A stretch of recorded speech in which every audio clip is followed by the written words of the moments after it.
다 함께 사도신경으로 신앙 고백하시면서 하나님께 예배하시겠습니다. 믿음으로 같이 고백합니다. 나는 전능하신 아버지 하나님, 천지의 창조주를 믿습니다. 나는 그의 유일하신 아들, 우리 주 예수 그리스도를 믿습니다. 그는 성령으로 잉태되어 동정이여 마리아에게서 나시고 본디오 빌라도에게 고난을 받아 십자가에 못 박혀 죽으시고 장사된 지 사흘 만에 죽은 자 가운데서 다시 살아나셨으며 하늘에 오르시어 전능하신 아버지 하나님 우편에 앉아 계시다가 거기로부터 살아있는 자와 죽은 자를 심판하러 오십니다. 나는 성령을 믿으며 거룩한 공교회와 성도의 교제와 죄를 용서받는 것과 몸의 부활과 영생을 믿습니다. 아멘.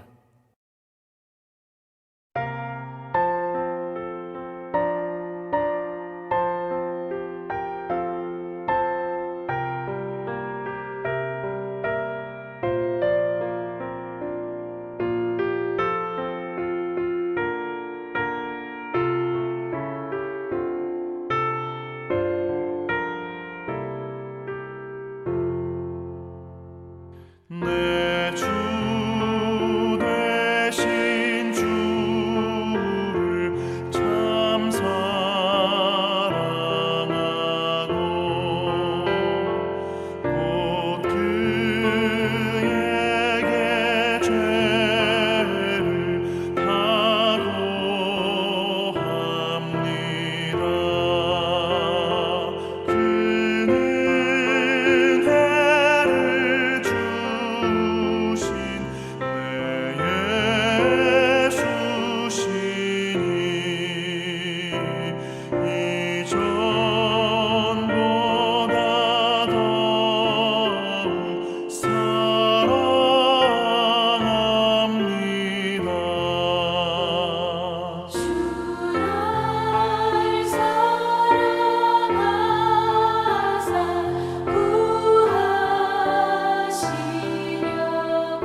하나님의 말씀은 이사야서 43장 10절의 말씀입니다.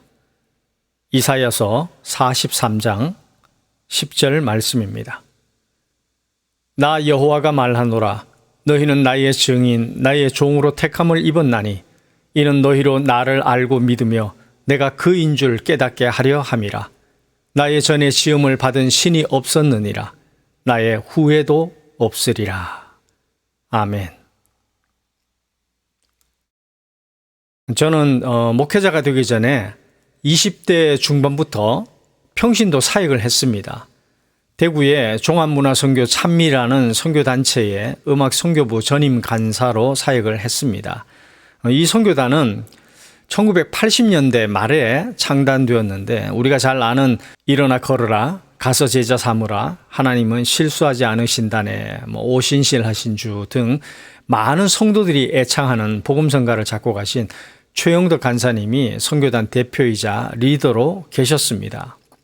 종합문화선교라는 이름처럼 문화예술 분야를 매체로 선교하는 단체인데 주로 음악 분야가 핵심 사역이었습니다. 선교단 자랑 좀 하자면 당시 찬미 선교단 하면 세 가지가 유명했습니다. 우선 압도적인 초청 집회 수입니다. 전국 교회로부터 초청받아 집회를 섬기는데 초청이 많은 달은 월 한 20회의 사역이 있는 날도 있었습니다. 참 사랑을 많이 받았죠. 또 하나는 사역하면서 있었던 감동과 또 살면서 받은 은혜들을 담은 찬미라는 월간지를 쪽지 형태로 발행했는데 전국 구독자가 10만 명이 넘었습니다. 당시 PC와 인터넷이 없던 시절인데 그때의 쪽지를 홍보할 수도 없고 홍보한 적도 없는데 이 구독자가 10만 명이 넘었다는 것은 대단한 겁니다. 그리고 찬미선교단에서 발간한 찬미예수라는 찬양집이 유명합니다.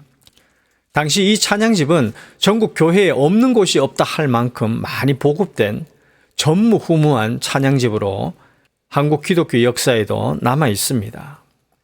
1988년부터 본격적인 선교 사역을 시작한 팀이니 벌써 35년이 지났습니다. 참 감사한 것은 그때 사역했던 원년 멤버들이 각기 자기 업이 있지만 틈틈이 모여서 지금 다시 사역을 하고 있습니다.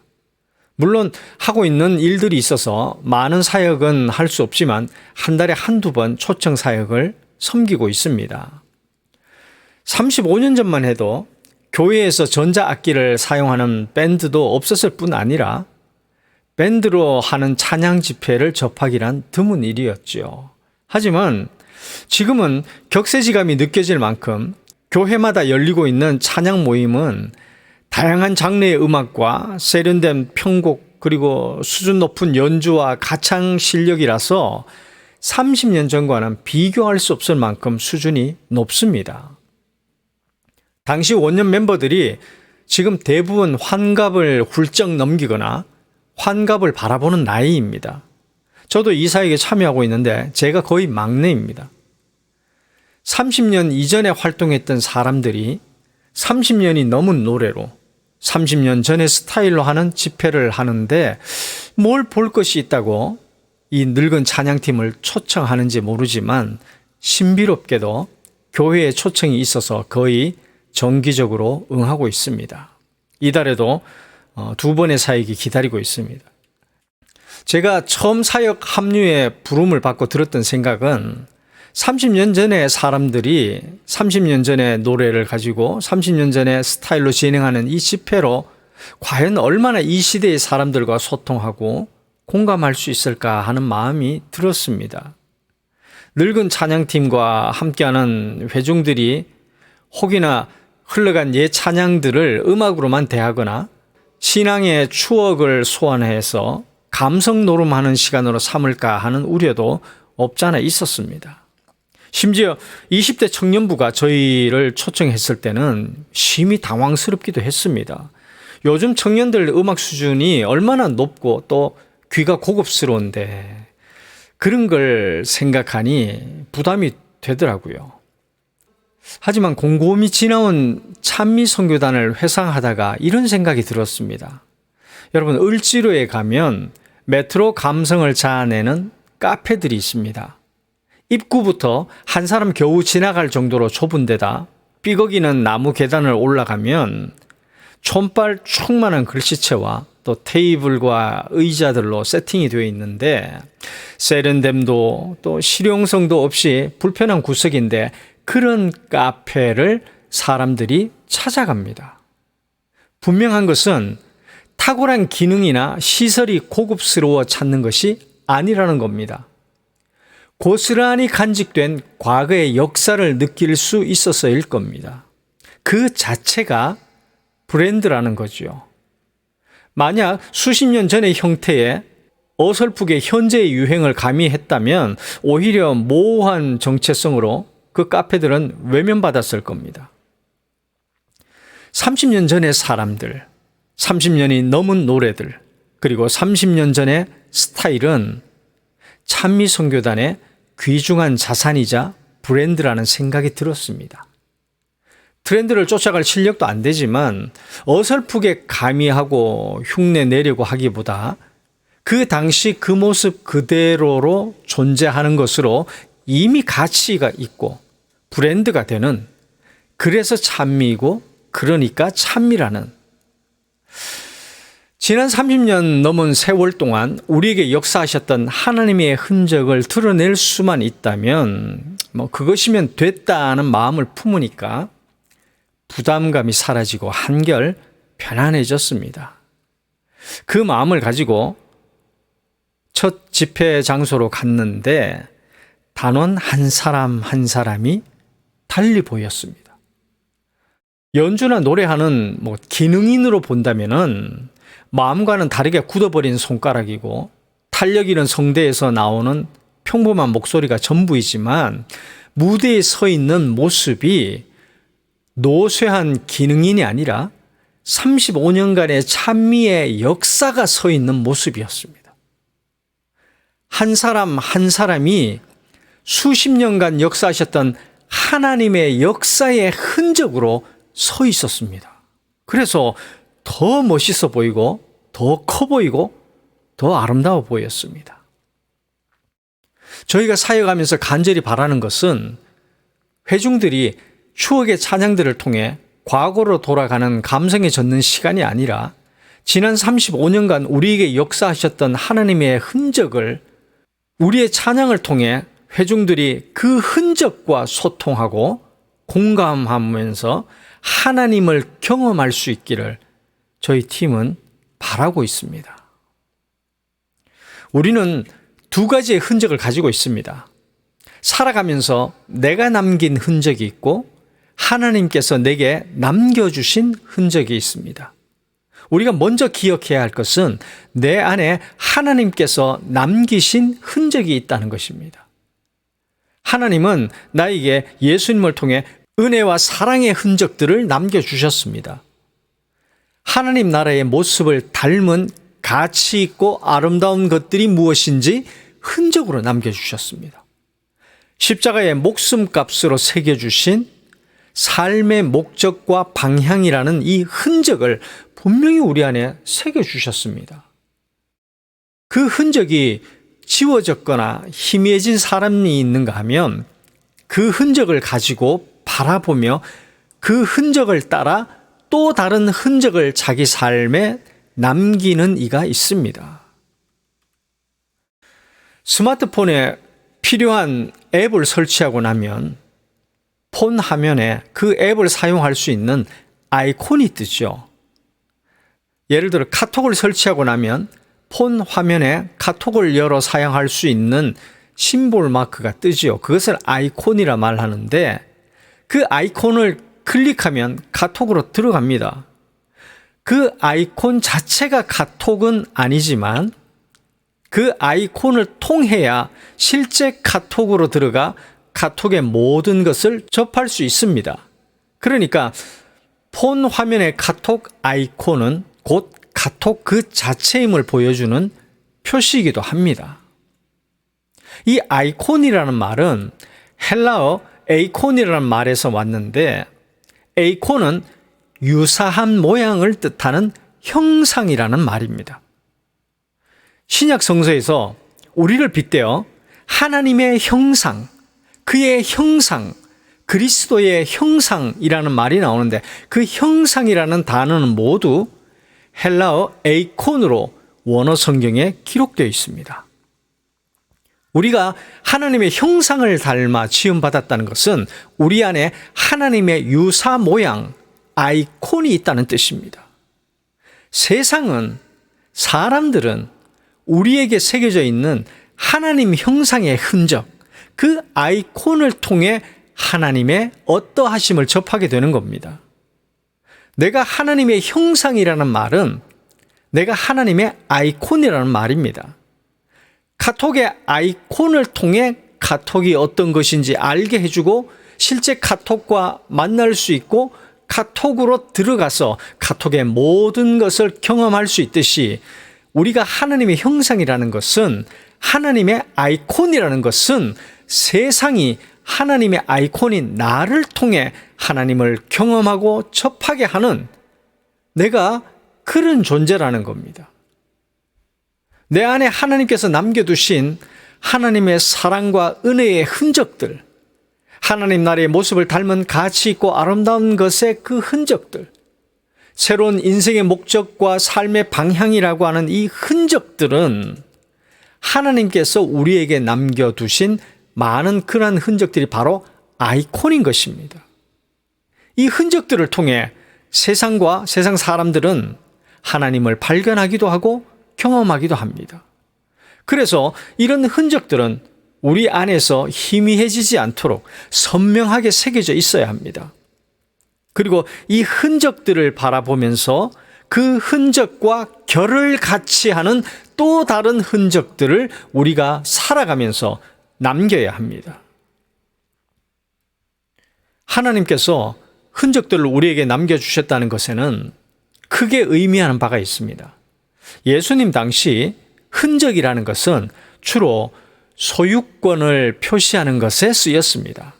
사람들이 자기 소나 말과 같은 짐승에게 낙인을 찍어서 소유를 표시했습니다. 노예를 돈 주고 사면 그에게 낙인을 찍어서 소유를 표시함으로 노예를 산 사람은 그 노예의 주인이 되었습니다. 그 낙인을 스티그마, 흔적이라고 말합니다. 그러니까 낙인이 찍힌 노예는 그 흔적을 찍은 이가 주인이 되는 겁니다. 하나님께서 우리 안에 하나님의 흔적들을 남겨두신 것에는 그와 같은 의미가 있습니다. 내 안에 하나님의 형상, 스티그마, 이 흔적이 있다는 것은 나는 하나님의 소유이고 하나님의 소유된 백성임을 말합니다. 나도 내 것이 아니며 내가 가진 것도 내 것이 아닙니다. 바울이 나는 예수의 흔적을 가졌다고 말했는데 그 말은 나는 예수의 종이라는 것이고 그런 의미에서 살아도 예수를 위해 죽어도 예수를 위해 죽노라 말했던 것입니다. 나에게 남겨져 있는 하나님의 역사의 흔적을 보게 되면 나에게 역사하심에 감사하고 감사하는 것은 응당해야 할 일이지만 무엇보다 그 흔적들을 발견하면 나의 소유자가 하나님이심을 기억해야 합니다. 그분이 나의 주인으로 남기신 스티그마이고 흔적임을 알고 내가 나의 주인이 되어 나의 흔적을 남기려고 사는 인생이 아니라 나의 소유자이신 하나님의 흔적을 따라 그와 결을 같이 하는 흔적들을 남기며 살고자 다짐할 수 있어야 합니다. 여러분, 말씀드린 대로 그 흔적들은 아이콘입니다. 아이콘은 아이콘 스스로를 위해 존재하는 것이 아니라 아이콘을 통해 마주하게 될 실제를 위해 존재하는 것입니다. 사람들이 나에게 새겨진 하나님의 흔적들을 통해 하나님을 느끼고 소통하고 하나님을 경험하도록 해야 합니다. 그것이 아이콘의 역할입니다. 본문 말씀이 그것을 잘 말해주고 있습니다. 나 여호와가 말하노라. 너희는 나의 증인, 나의 종으로 택함을 입었나니 이는 너희로 나를 알고 믿으며 내가 그인 줄 깨닫게 하려 함이라. 공동 번역으로 보면요, 너희가 바로 나의 증인이다. 너희를 택해 종으로 세운 것은 세상으로 하여금 나를 알고 믿게 하려는 것이다 라고 번역합니다. 정리하면 나에게 새겨진 하나님의 역사의 흔적들, 하나님의 사상의 흔적들, 복음의 흔적들은 나의 주인이 누구신지를 보여주는 것이고요. 그 흔적을 주신 것은 세상이 하나님을 알도록 그리고 믿도록 하기 위함입니다. 그것이 주님의 증인으로 살아가는 것입니다. 나는 어떻게 살아야 하는가? 하나님이 남겨주신 흔적들이 희미해지지 않도록 더욱 선명하게 새겨야 하고 그 흔적과 결을 같이 하는 또 다른 흔적들을 남기는 인생이 되도록 시간도 물질도 용기도 열정도 힘도 직업도 이 모두가 다 아이콘이 되도록 하는 것, 그것이 주님의 증인이 되는 삶입니다. 증인과 비슷한 말이 있는데 바로 목격자입니다. 증인과 목격자는 비슷한 것 같은데 다릅니다. 간혹 길을 가다 보면 목격자를 찾는 현수막을 볼 때가 있습니다. 사고를 목격하신 분은 사례를 할 테니 경찰서로 연락을 달라는 현수막입니다. 근데 경찰관들의 말에 의하면 그렇게 해놔도 실제로 전화가 오는 일은 생각보다 많지 않다고 합니다.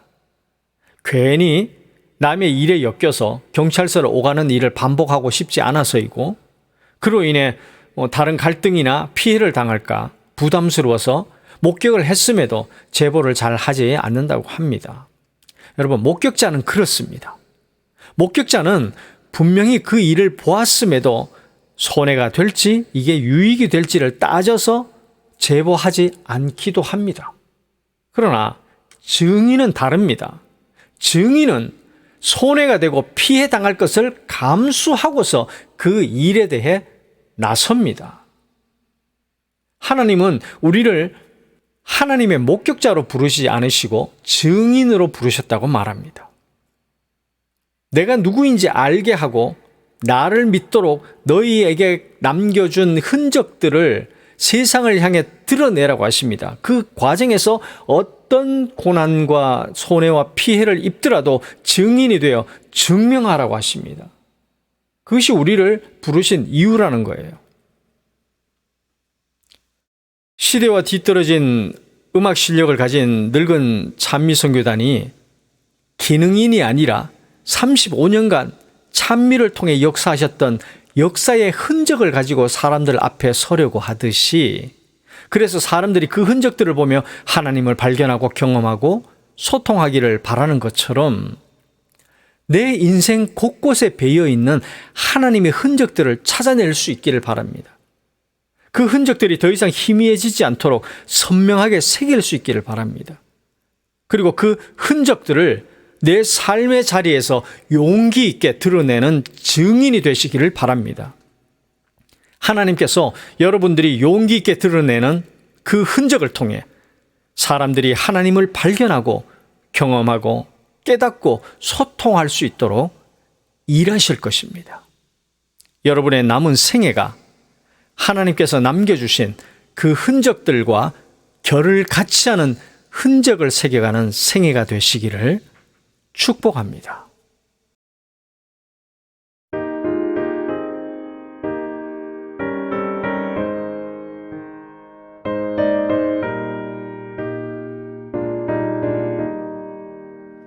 주님의 뜻을 이루소서.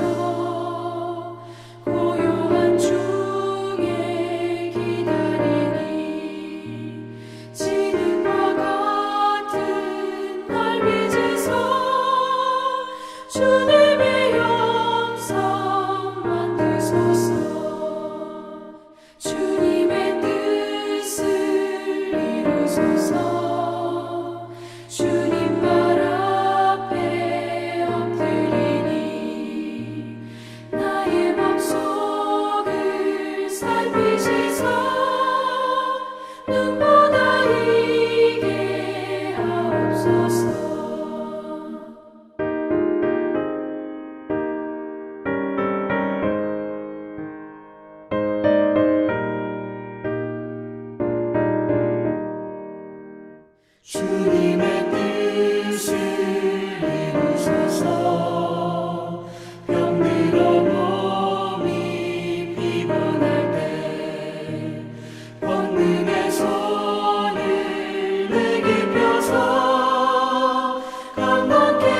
하나님, 우리에게 새겨진 하나님의 역사의 흔적들, 사상의 흔적들, 복음의 흔적들을 보며 나의 주인이 누구신지 분명히 기억하게 하시고 하나님이 남겨주신 흔적들이 희미해지지 않도록 더욱 선명하게 새기며 그 흔적과 결을 같이 하는 또 다른 흔적들을 남기는 인생이 되도록 도와주시옵소서. 그래서 그 흔적들을 통해 사람들이 하나님을 발견하고 경험하고 깨닫고 소통할 수 있도록 우리 생애 가운데 역사하여 주시옵소서.